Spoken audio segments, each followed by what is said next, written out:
రాష్ట్ర ప్రభుత్వం ఎవరి మతాన్ని వాళ్ళు ఆచరించుకుంటూనే ఇతర మతాలను గౌరవించే విధంగా ఈ రోజు పరిపాలనను కొనసాగిస్తుంది. నాకు నచ్చిన మతాన్ని నేను ఆచరించవచ్చు, అదే సమయంలో ఇతర మతాలను గౌరవించే వాతావరణాన్ని రాష్ట్రంలో తీసుకొచ్చినాం. మత ప్రాతిపదికన ఎవరైనా దాడులు చేయాలన్న ఆలోచన చేసినా, అనుకోని చెదురుమదురు సంఘటనలు ఏవైనా జరిగినా ప్రభుత్వం కఠినంగా అణిచివేసింది. అట్లాంటి వాళ్ళ పట్ల అప్రమత్తంగా ఈ రోజు మా ప్రభుత్వం వ్యవహరిస్తున్నది. తొందరలోనే శాసనసభలో హేట్రెడ్ స్పీచ్ మీద కూడా చట్టాన్ని తెస్తాం.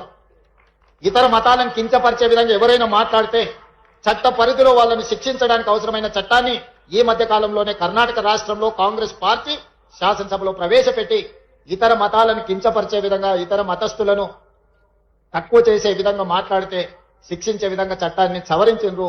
తొందరలోనే తెలంగాణ రాష్ట్రంలో కూడా బడ్జెట్ సమావేశాలలో ఆ చట్టాన్ని తీసుకొచ్చి అన్ని మతాలకు సమానమైన హక్కును, అధికారాన్ని, వాళ్ళ యొక్క మతాన్ని వాళ్ళు ఆచరించే స్వేచ్ఛను తెలంగాణ రాష్ట్ర ప్రభుత్వం అందిస్తుంది అని చెప్పి నేను ఈ సందర్భంగా తెలియజేస్తున్నాను.